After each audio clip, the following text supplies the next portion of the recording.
अस्सलाम वालेकुम स्टूडेंट्स, कैसे हैं आप सब लोग। उम्मीद है खैर आफियत से होंगे। और आप लोगों को जैसे कि पता है कि लास्ट टाइम हमने नेचुरल लूप की बात की। आज हमने एक नया चैप्टर, नया टॉपिक जो है वो स्टार्ट करना है। और वो हमारे पास कौन सा टॉपिक है, वो फंक्शंस वाला टॉपिक है। ठीक है, आप लोग याद रखिएगा, प्रोग्रामिंग जो है ना, जो नए नए कंसेप्ट थे वो वहीं तक ही हैं, लूप्स तक ही हैं। अभी हम लोगों ने क्या करना है, उसी प्रोग्राम को मैनेज करना है, कंट्रोल करना है। ठीक है, डिफरेंट वेज़ में हम उसे मैनेज करने की कोशिश करेंगे। जैसे मैं कहता हूँ जी, हमने जो पहला एक बेसिक सा प्रोग्राम बनाया था, अगर आप लोगों को याद हो, ठीक है, जिसके अंदर हम लोगों ने क्या किया था, एक स्टेटमेंट को लूप के अंदर ही रिपीट किया था ना बार बार। तो उसी प्रोग्राम से हम आज स्टार्ट लेने वाले हैं, लूप वाले चैप्टर में जो हमने स्टार्ट में किया था, जिसके अंदर हमने क्या किया था कि एक स्टेटमेंट को रिपीट किया था। तो उसी को ही यूज़ करते हुए हम क्या करेंगे, इस चैप्टर का जो है वो स्टार्ट लेंगे। पहले हम थोड़ा सा प्रैक्टिकली डिस्कस करेंगे और उसके बाद उसकी थ्योरेटिकली डिस्कशन जो है ना उसकी बारी आ जाएगी। ठीक है, तो हम लोग क्या करते हैं, सबसे पहले आपके पास टर्बो आपका डेव सी प्लस उसे ओपन कर लेते हैं। और यहाँ पे आप लोगों को पता है कि ऑलरेडी हमने थोड़ा सा काम किया हुआ था, जो कल हमने डिस्कशन की, उसी को ही हम क्या कर लेते हैं, यहाँ पे ओपन कर लेते हैं। ठीक है, और उसके बाद उसका एक नया प्रोजेक्ट जो है वो क्रिएट कर लेते हैं, ताकि पहले से जो काम किया हुआ है वो सेव रहे हमारे पास। उसको क्लोज़ कर देते हैं। ठीक है जी, और उसके बाद यहाँ पे अगर आप गौर करें तो ये आप लोगों के पास कुछ फर्दर चीज़ें जो है ना वो अवेलेबल हैं। ये आपके पास मैंने कि लास्ट टाइम जो काम किया था वो आपके पास आ गया। हम क्या कर लेते हैं, इसको डिलीट कर देते हैं। ठीक है, तो ये आप लोगों के पास है। हमारे पास क्या हुआ कि हम लोगों ने छोटी सी स्ट्रक्चर जो है ना एक डिज़ाइन कर लिया।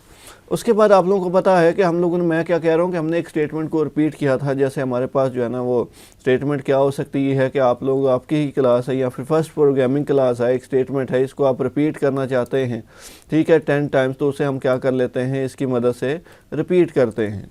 ये वही प्रोग्राम, बेसिक सा प्रोग्राम है जो आप लोगों ने पहले शुरू में डिस्कस किया था जब हम लोग स्टार्ट ले रहे थे इस लूप का। ठीक है, तो आपके पास ये समझ लो कि हम लोगों ने एक लूप जो डिज़ाइन कर ली है, जिसके अंदर हम 1 से लेकर 10 तक जो है ना इसे चला रहे हैं। और इसके अंदर प्रिंटफ में आप लोगों को पता है कि स्टेटमेंट लिखी जाती है।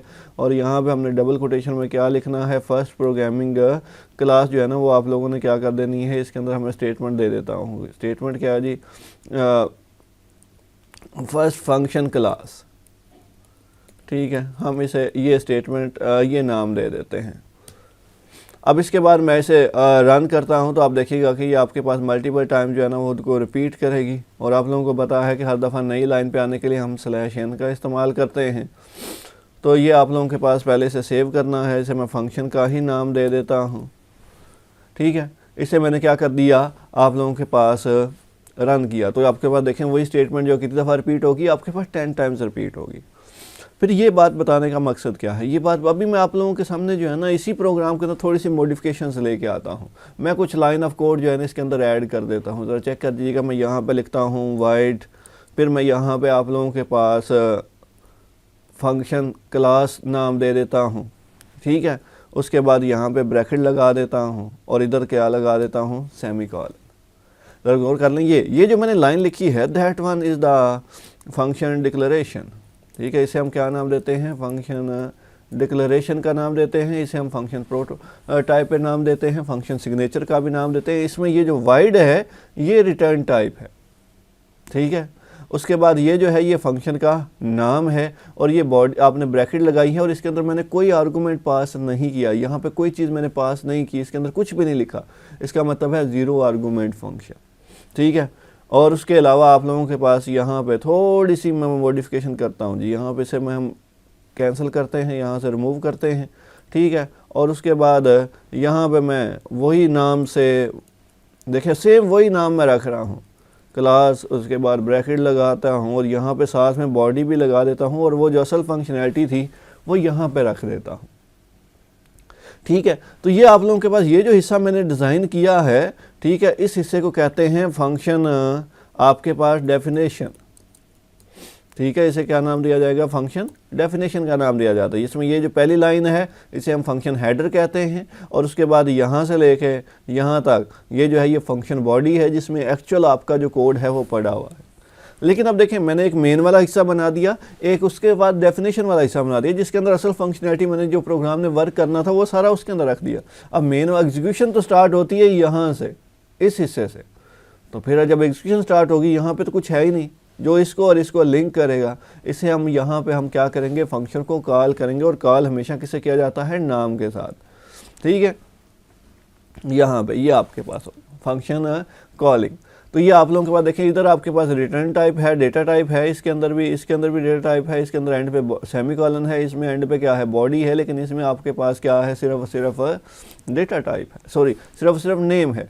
अब इसे कंपाइल करके रन करते हैं तो क्या हमारे पास को आउटपुट में फ़र्क आया, कोई फ़र्क नहीं आया। तो हमने क्या कर दिया, आपका जो प्रोग्राम है उसको हिस्सों में तकसीम कर दिया, और इसी को हम क्या कहते हैं, फंक्शन का नाम देते हैं। ठीक है, अब ज़रा थोड़ी सी थ्योरेटिकल बात कर देते हैं, यानी कि बड़े प्रोग्राम को छोटे हिस्सों में तकसीम करना। ठीक है, और हर एक हिस्से का क्या है, अलग कोई ना कोई पर्पज़ होगा। जैसे यहाँ पे देखें, वो मैंने हिस्सा जो बनाया है उसका काम क्या था, स्टेटमेंट को रिपीट करना। इस तरह एक और हिस्सा भी बनाया जा सकता है, 3, 4, 10, 20 अपनी रिक्वायरमेंट के मुताबिक जितने चाहें आप फंक्शन बना सकते हैं। ठीक है, और कोई भी फंक्शन उसका काम है कुछ ना कुछ जो है ना परफॉर्म करके हमें देना। लेकिन बाय डिफ़ॉल्ट हमारे पास जो फंक्शन होते हैं वो दो तरह के होते हैं, एक यूज़र डिफाइन होते हैं, एक बिल्ट इन होते हैं। ठीक है, यूज़र डिफाइन फंक्शन का मतलब ये है, यूज़र डिफाइन और लाइब्रेरी फंक्शन या built in function. Library function वो जो पहले से बना दिए गए हैं, जैसे यहाँ पे आप लोगों के सामने है, प्रिंट एफ का फंक्शन है, स्कैन एफ का फंक्शन है, पावर का फंक्शन है, सीलिंग का फंक्शन है। सीलिंग फंक्शन, पावर का मतलब ये होता है कि अगर आप 2 की पावर 8 कैलकुलेट करना चाहते हैं तो उसके लिए पावर फंक्शन यूज़ किया जाएगा। और सीलिंग का मतलब यही है कि आप लोगों के पास अगर एक वैल्यू है 5.7, उसे आप 6 कन्वर्ट करना चाहते हैं तो उसके लिए हमारे पास सीलिंग फंक्शन का इस्तेमाल, ये बिल्ट इन फंक्शन है। और उसके अलावा ये जो मैंने अभी बनाया है जिसका नाम मैंने खुद से रखा है, जैसे ये देखें FUNCLADS फंक्शन क्लास। ठीक है, ये आप लोगों के पास क्या है, यूज़र डिफाइन फंक्शन। इसकी फंक्शनैलिटी हमने खुद से रखनी होती है, बनाने वाला यूज़र ही होता है, प्रोग्रामर ही होता है।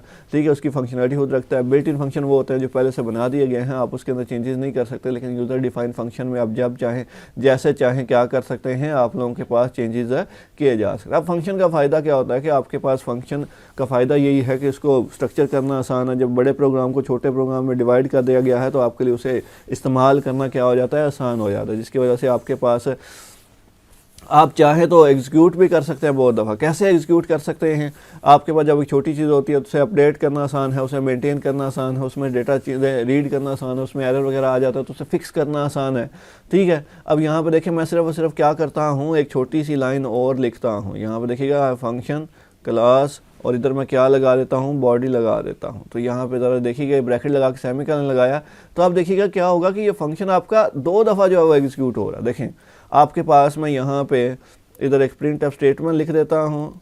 ठीक है, कि ताकि आपको भी क्लियर रहे कि ये क्या डिफाइन कर रहा है, जिसे मैं कह देता हूँ सेकंड कॉलिंग। ठीक है, कि यहाँ से हमारी जो सेकंड कॉलिंग है वो क्या हो रही है, हमारे पास है स्टार्ट हो रही है। ठीक है, तो मैं यहाँ पे /n कर देता हूँ, यहाँ पे भी /n कर देता हूँ, ताकि हमारे पास इसके इर्द गिर्द जो है ना हमें कुछ स्पेस थोड़ी सी मिल जाए। ज़रा गौर कीजिएगा ये क्या हो रहा है आपके पास। यहाँ पे देखें फंक्शन पहली दफ़ा एग्जीक्यूट हुआ तो ये लाइंस आपके पास कोड आ गई, और उसके बाद दूसरी दफ़ा एग्जीक्यूट हुआ तो आपके पास ये कुछ फर्दर कोड जो है ना आपके पास आ चुके हैं। तो ये आप लोगों के पास क्या है कि फंक्शन आपके नेम ब्लॉक ऑफ कोड होता है जो आपके पास स्टेटमेंट को एग्जीक्यूट करने के लिए यूज़ किया जाता है। आप चाहे जितनी दफ़ा कॉल करेंगे उतनी दफ़ा वो फंक्शनैलिटी परफॉर्म करके आपको प्रोवाइड कर देखें। मैंने सिर्फ क्या किया है, उसका नाम को दोबारा से कॉल किया, मैंने पूरा कोड नहीं लिखा, लेकिन वो देखें आउटपुट आपके पास मल्टीपल टाइम्स आ गई। तो ये आप लोगों के पास क्या है, फंक्शन है, उसका क्या है फ़ायदा है।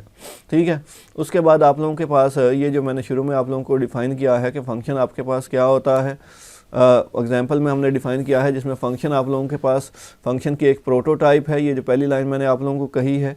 ठीक है, लेकिन उससे पहले हम देख लेते हैं कि फ़ंक्शन आपका क्या काम करता है, काम कैसे करता है। ठीक है, अब ये काम कैसे करेगा ज़रा वो देख लें। सबसे पहले हम क्या करेंगे, यहाँ से एग्जीक्यूशन स्टार्ट करेंगे। ठीक है, लेकिन ये जो लाइन है ये कंपाइलर को इन्फॉर्मेशन बता रही है कि इन्फॉर्मेशन क्या दे रही है कि फ़ंक्शन का नाम क्या है, उसके अंदर यहाँ पे कोई आर्गूमेंट है या नहीं है, और उसके बाद उसकी टाइप क्या है। और वाइड का मतलब है नो रिटर्न टाइप। उसके बाद क्या है, ये मेन फंक्शन आ गया जहाँ से एग्जीक्यूशन स्टार्ट होती है। उसके बाद जैसे ये लाइन एग्जीक्यूट हुई तो हम यहाँ से कहाँ आ गए, इस हिस्से में आ गए।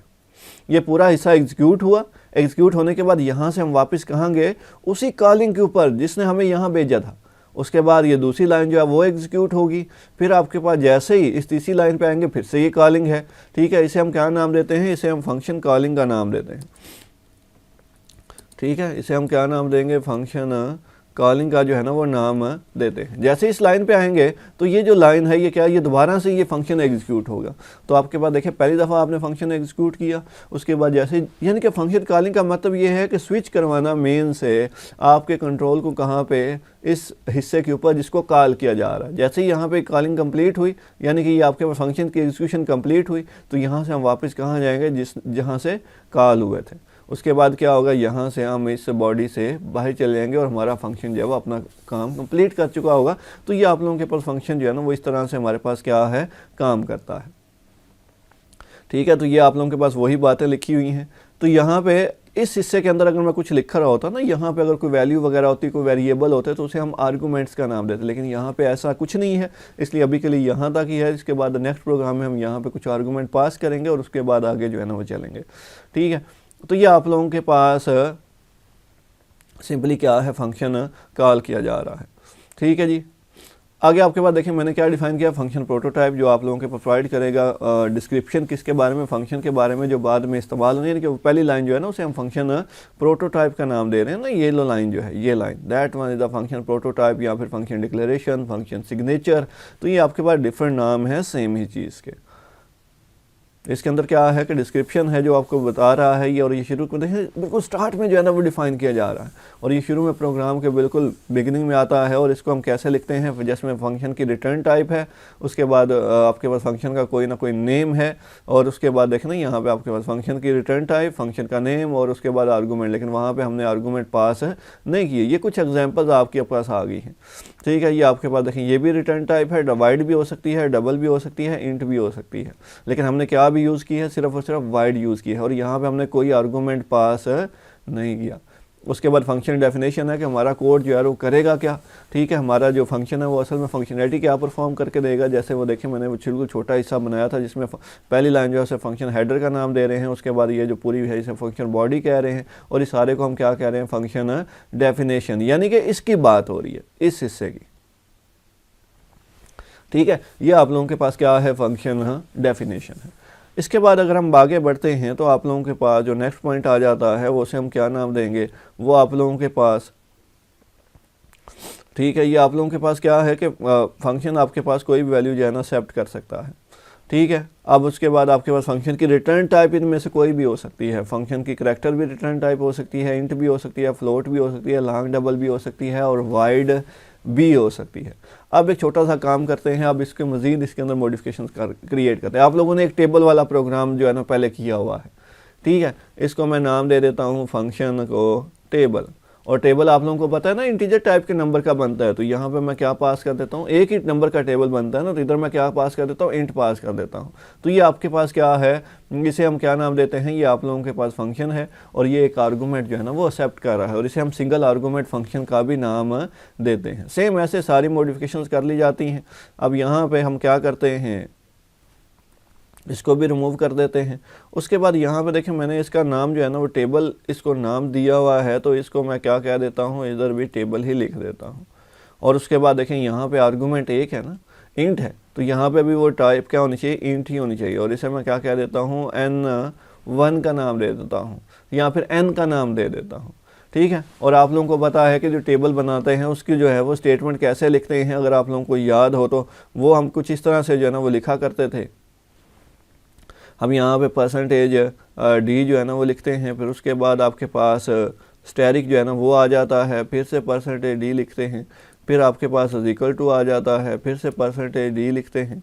ठीक है, और नई लाइन पे आने के स्लैश एन, और वो वैल्यूज़ जो आप इन परसेंटेज डी की जगह पे डिस्प्ले करवाना चाहते हैं, एक वो नंबर होता है जो टेबल बनना है, एक आपके पास लूप का वेरिएबल होता है, और एक आप इन दोनों को मल्टीप्लाई करके क्या करते हैं, आपके पास यहाँ पे लिखा जाता है, तो एन स्टैरिक आई। तो अगर आप याद हो तो ये आपके पास वही लूप के लिए हम प्रोग्राम जो बनाते हैं। लेकिन यहाँ पे देखें फंक्शन डेफिनेशन में मैंने क्या किया है, जो लूप प्रोग्राम वाली जो टेबल वाली सारी लॉजिक है उसे हमने कहाँ पे बना दिया है, फंक्शन डिक्लेरेशन के अंदर बना दिया है। तो अब ये सी बात है, पहले हम यूज़र से कोई ना कोई इनपुट लेते हैं, और इनपुट आपके पास चाहें तो यहाँ पर भी ले सकते हैं, आप इनपुट चाहें तो यहाँ पर भी ले सकते हैं। तो इनपुट हम मेन के अंदर ले लेते हैं, और मेन के अंदर हम एक वेरिएबल बना लेते हैं एन के नाम से, क्योंकि यहाँ पे देखें ना आपका जो फंक्शन है ना वो आपके पास इन टाइप का वेरिएबल ले रहा है ना, तो यहाँ पे आप जो इनपुट लेंगे वो भी कौन सी टाइप की होनी चाहिए, इन टाइप की होनी चाहिए। तो इसे सोच के आपने यहाँ पे टाइप रखनी है, ठीक है। अगर आपने फंक्शन देखना है कि कैसी वैल्यू के ऊपर काम करने वाला है तो वैसे ही आपने टाइप जो है ना वो चूज़ करनी है। तो यहाँ पे हम क्या लिखते हैं, प्रिंट एफ, और इधर आप लोग पता है कि डबल कोटेशन में हम क्या लिखते हैं, enter a table, enter a number for table, ठीक है। उसके बाद यहाँ पे हम सेमीकोलन लगा देते हैं। फिर आप लोगों को पता है स्कैन एफ, और उसके बाद यहाँ पे ये %d है, और उसके बाद कोमा, और यहाँ पे हम क्या लिखते थे, आपके पास अगर याद हो, एड्रेस ऑपरेटर, और इधर हम क्या लिख देते थे, n और सेमीकोलन। लेकिन यहाँ पे आप इनपुट हम यहाँ पे ले रहे हैं, टेबल आपका इस हिस्से में बन रहा है, तो आपने क्या करना है, यहाँ से इधर वैल्यू जब ट्रांसफ़र करनी है तो उसके लिए हम क्या यूज़ करते हैं, उसके लिए हम कॉलिंग का इस्तेमाल करते हैं। और कॉलिंग के लिए टेबल का नाम यानी कि फंक्शन का सिर्फ नाम आता है, और उसके बाद आप वो वैल्यू जो आप जिसके ऊपर आपका फंक्शन काम करने वाला है वो यहाँ पे पास कर देते हैं। अब देखिए इनपुट हम n ले रहे थे तो वो n मैंने क्या कर दिया, यहाँ पे पास कर दिया, ठीक है जी। आपके पास ये यहाँ तक जो है ना अवेलेबल है। अब यहाँ पे इसको क्या करते हैं, इसको कंपाइल, एग्जीक्यूट और रन करते हैं जी। अब देखें वो क्या कर रहा है, enter table, number for table, हम 7 एंटर करते हैं तो देखें उसका जो है वो आपके पास टेबल बन गया। तो देखें हुआ क्या है कि हम लोगों ने इनपुट यहाँ पे ली है, उसके बाद हमने इसको कॉल किया है। जैसे ही कॉल हुआ, यहाँ से ये जो वैल्यू थी आपके पास, ये जो कॉलिंग वाली वैल्यू थी हमारे पास, वो कहाँ ट्रांसफ़र होगी, यहाँ से n की वैल्यू यहाँ से इस n के पास आ गई। और ज़रूरी नहीं है कि ये दोनों n आपके पास वेरिएबल्स के नाम सेम हो, आप इसे एक को n कह देते हैं तो एक को हम n1 कह देते हैं, उससे भी कोई फ़र्क नहीं पड़ता। क्यों नहीं फ़र्क पड़ता, क्योंकि यहाँ पे ये जो वेरिएबल है ना, ये वेरिएबल हमने यहाँ पे डिक्लेयर किया है, और ये वेरिएबल इसी हिस्से में इस्तेमाल होगा यहाँ से इधर तक, ये इससे आगे इस्तेमाल नहीं हो सकता। तो आप चाहे उसे फर्दर दोबारा से डिक्लेयर करके इस्तेमाल करें या फिर ना करें, उससे फ़र्क नहीं है। आप देखें मैं इसको दोबारा से कंपाइल करके रन करता हूँ ना, तो मैं इसे कंपाइल करता हूँ तो एंटर टेबल, तो नंबर हम एंटर करते हैं तो देखें उसका टेबल बन रहा है। तो आपके पास यहाँ पे सिर्फ बात समझने वाली ये है कि इनपुट आपने यहाँ पे ली है, और यहाँ से वैल्यू जो है वो यहाँ से n से इस n1 के पास आ गई। इसे कहते हैं पास बाय वैल्यू, कि वैल्यू को ट्रांसफ़र करना मेन से कहाँ से, आपके पास फंक्शन है डेफिनेशन के पास, और उसके बाद फंक्शन डेफिनेशन के अंदर उसका क्या हो रहा है, इस्तेमाल हो रहा है। तो ये आप लोगों के पास एक छोटी सी बात थी जिसमें हमने ये कहा कि हमने एक आर्गूमेंट जो है ना, एक वैल्यू ली इंटीजर टाइप की, उसे यूज़र से इनपुट करवाया, उसके बाद कॉलिंग की मदद से उसे डेफिनेशन को ट्रांसफ़र किया, और डेफिनेशन की मदद से हमने क्या कर दिया, टेबल को क्रिएट कर दिया। तो सिर्फ क्या है, उसी प्रोग्राम को हमने हिस्सों में तकसीम किया हुआ है, उसी को फंक्शन कहते हैं, ठीक है। अब इसका मतलब क्या है, अगर मैं इस लाइन पूरे की बात करूँ तो इसका मतलब ये है कि ये फंक्शन ऐसा फंक्शन है जिसका नाम टेबल है, जो आपके पास एक्सेप्ट कर रहा है, यानी कि जिस वैल्यू के ऊपर वो काम करने वाला है वो इंटीजर टाइप की है, लेकिन वापस हमें कोई चीज़ रिटर्न नहीं कर रहा। इसे हम सिंगल आर्गूमेंट फंक्शन का नाम देते हैं। अगर आपके पास 2 वेरिएबल्स होते हैं तो उसे हम डबल आर्गूमेंट फंक्शन का नाम देते हैं, या 2 आर्गूमेंट फंक्शन जो है उसका नाम दिया जाता, ठीक है। तो ये आप लोगों के पास क्या है कि एक फंक्शन है जिसे हम नाम दे रहे हैं सिंगल आर्गूमेंट फंक्शन। तो ये आप लोगों के पास हमने, ठीक है, ये हम लोगों ने एक छोटी सी एग्जांपल जो है ना वो और देख ली। लेकिन अब हम क्या करते हैं, एक छोटा सा काम करते हैं जी, हम लोग 2 वैल्यूज़ लेते हैं यूज़र से और उनको क्या कर लेते हैं, सम कर लेते हैं, ठीक है। तो यहाँ पे मैं इसका नाम देता हूँ फंक्शन सम, ठीक है। और मैंने कहा कि वो 2 वैल्यूज़ के ऊपर काम करेगा, और वो 2 वैल्यूज़ कौन सी हैं, इंटीजर टाइप की हैं। तो यहाँ पे हम क्या कर लेंगे, 2 इंट जो है वो यूज़ कर लेते हैं, ठीक है। इसको एक को हम n1 कह देते हैं और एक को हम n2 कह देते हैं। उसके बाद यहाँ पे हम अब एंटर नंबर फॉर टेबल नहीं लिखेंगे, बल्कि क्या लिखेंगे, प्लीज़ एंटर 2 नंबर्स, ठीक है। ये मैंने लिख दिया। उसके बाद आप लोगों को पता है कि ये %d जो है ना वो 2 दफ़ा लिखना होता है, कि जब 2 वैल्यूज़ को आप एक्सेप्ट करवा रहे हैं, एक को हम n1 कह रहे हैं और एक को हम क्या कह रहे हैं, n2 कह रहे हैं। अब इस प्रोग्राम में हमने करना ये है कि वैल्यूज़ को जमा करना है, और जमा मैंने यहाँ पे करना है इस हिस्से में, और उसके बाद जो रिज़ल्ट डिस्प्ले करना है वो यहाँ पे डिस्प्ले नहीं करना, इस हिस्से में डिस्प्ले नहीं करना, इस दफ़ा यहाँ पे डिस्प्ले करना मेन के अंदर। यानी कि अगर यहाँ से इधर वैल्यू भेजी जा सकती है तो इधर से वापस इधर भी वैल्यू भेजी जा सकती है, ठीक है। कोई एक सिंगल रिज़ल्ट जो है ना यहाँ से वापस ट्रांसफ़र किया जा सकता है, ठीक है। तो यहाँ पे एक तीसरा वेरिएबल भी ले लेते हैं जिसे हम क्या कह देते हैं, सम का नाम दे देते हैं। तो यहाँ पे मैंने कहा जी वेरिएबल यहाँ से इधर वैल्यू जो है वो ट्रांसफ़र होगी, एक को n1 कहते हैं और एक को N2 कहते हैं। लेकिन देखें डिक्लेयर करने का तरीका क्या है, सेम, पहले डेटा टाइप, फिर पहला वेरिएबल, फिर कोमा, फिर डेटा टाइप, फिर दूसरा वेरिएबल। और यहाँ पे आपके पास दो वेरिएबल जो है ना वो पास होने हैं, एक N1 है और एक N2 है, क्योंकि इन दोनों की वैल्यूज़ इनपुट करवाई जा रही है ना, N1 और N2 में वैल्यू इनपुट ली जा रही है, तो वो यहाँ से इस कॉलिंग की वजह से यहाँ से इधर ट्रांसफ़र हो जाएगा। और इसका मैंने जो नाम रखा है वही हम यहाँ पे भी रख लेते हैं ताकि हमें पता हो कि हमने क्या नाम रखा हुआ है। तो यहाँ पे मैंने जो नाम रखा है, अगर आप गौर करें तो FUN सम है, सेम ऐसे ही यहाँ पे भी उसका नाम क्या कर दिया जाएगा, आपके पास चेंज कर दिया, FUN सम का नाम दे देंगे। और उसके बाद यहाँ पे हमने अब लॉजिक जो बनानी है वो ये लॉजिक बनानी है कि हमने उन्हें जमा करना है। तो इधर वेरिएबल मैं ले लेता हूँ S के नाम से और उसके बाद यहाँ से N1 प्लस N2 कर देते हैं। लेकिन अब मैं बात ये कर रहा हूँ कि यहाँ पे हम उसे प्रिंट नहीं करेंगे, बल्कि इसको प्रिंट करेंगे इस हिस्से के अंदर, मेन के अंदर। तो उसके लिए आपको क्या करना पड़ेगा, ये वैल्यू यहाँ से वापस इधर भेजनी पड़ेगी। और उसके लिए मुझे क्या लिखना पड़ेगा, रिटर्न, और रिटर्न क्या लिखूँगा, वो वैल्यू जो वापस भेजनी है। और वो S में पड़ी हुई है तो मैंने क्या लिख दिया, रिटर्न S, और ये सिंगल वैल्यू ही यहाँ से वापस भेजेगा।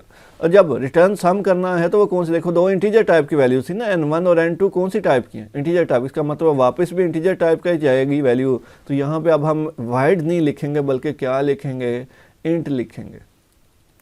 ठीक है, वाइड नहीं लिखेंगे बल्कि क्या लिखेंगे, इंट लिखे। अब इससे होगा क्या कि आपने सम जो है ना वो यानी कि दो वैल्यूज़ को जमा यहाँ पे किया, और रिटर्न सम करने की वजह से ये जो आपके पास कैलकुलेशन हुई होगी, ठीक है, कोई भी वैल्यूज़ जमा हुई होंगी तो वो यहाँ से वापस रिटर्न हो जाएंगी इसके पास, इस कॉलिंग के पास। उसके बाद क्या होगा कि आप इसको असाइनमेंट की मदद से किसी वेरिएबल में उसकी वैल्यूज़ या रिजल्ट जो आया है उसको स्टोर कर सकते हैं, और उसके बाद उसे क्या कर सकते हैं, आप प्रिंट कर सकते हैं। तो यहाँ पे आपके पास लिख सकते हैं सम ऑफ टू वैल्यूज़,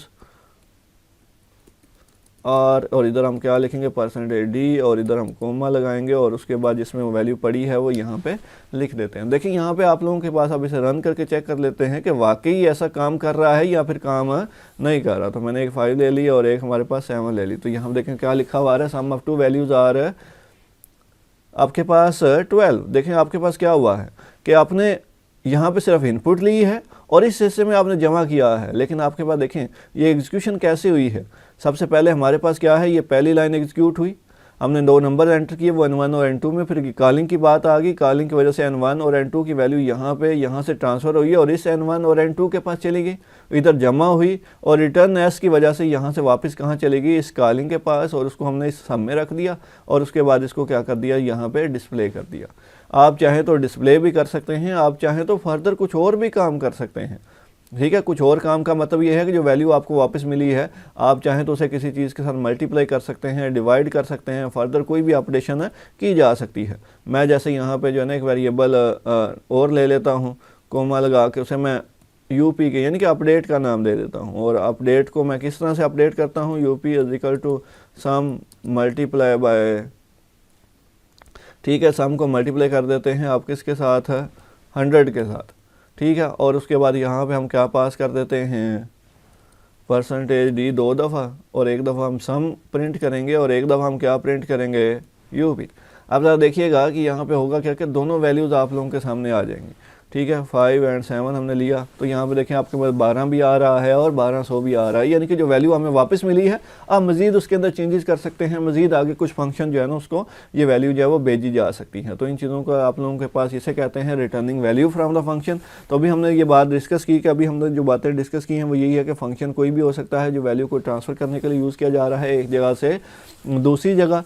ठीक है, और उसके बाद वैल्यू आप चाहें तो यहाँ से आप डेफिनेशन से वापस मेन के अंदर भी मंगवा सकते हैं, मेन से डेफिनेशन की तरफ वैल्यू भी भेज सकते हैं, इसे हम पास बाय वैल्यू का नाम देते हैं। लेकिन कई जगह पे ना हमारे पास वैल्यू का साइज़ बहुत ज़्यादा होता है तो हम पास बाय वैल्यू का इस्तेमाल नहीं कर सकते, तो उसके लिए पास बाय रेफरेंस का इस्तेमाल किया जाता है। तो उसके लिए सिर्फ चेंजेस क्या करनी पड़ती हैं, यहाँ पे स्टैरिक का इस्तेमाल कर लिया जाता है। ठीक है, इस हिस्से में भी स्टैरिक का इस्तेमाल किया जाएगा, यहाँ पे भी हमारे पास किसका इस्तेमाल किया जाएगा, स्टैरिक का इस्तेमाल किया जाएगा। ठीक है, और उसके बाद आप लोगों के पास यहाँ पे भी हम क्या करेंगे, साथ में स्टैरिक का जो है वो यूज़ करेंगे।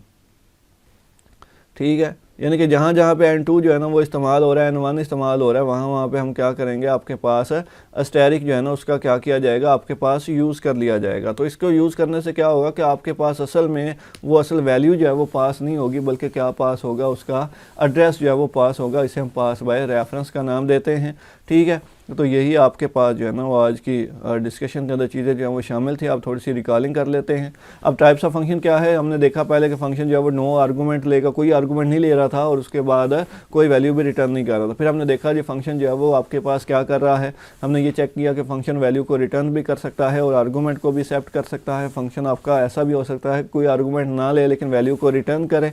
फिर फंक्शन ऐसा भी हो सकता है कि जैसे हमने पहले कहा जी, हम लोगों ने टेबल जो है ना वो बनाया जिसमें वैल्यू हमने आगे पास तो की लेकिन वापसी हमारे पास कोई वैल्यू नहीं आई, जैसे वो टेबल वाले प्रोग्राम में हमने किया था, ठीक है। तो ये सारी एग्जांपल जो है ना वो हम लोग जो है ना वो डिस्कस कर चुके हैं।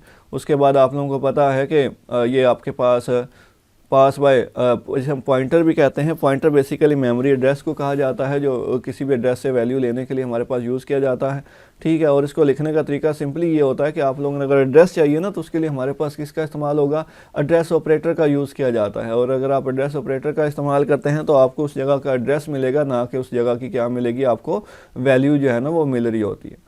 तो आप लोगों ने क्या करना है, इनको ध्यान से पढ़ लेना है। उसके बाद इंशाल्लाह क्लास के अंदर हम इन्हीं चीज़ों को दोबारा से आज रिवाइज़ करेंगे और ये चीज़ें आप लोगों को क्या हो जाएंगी, क्लियर हो जाएंगी, ठीक है जी। अल्लाह हाफिज़।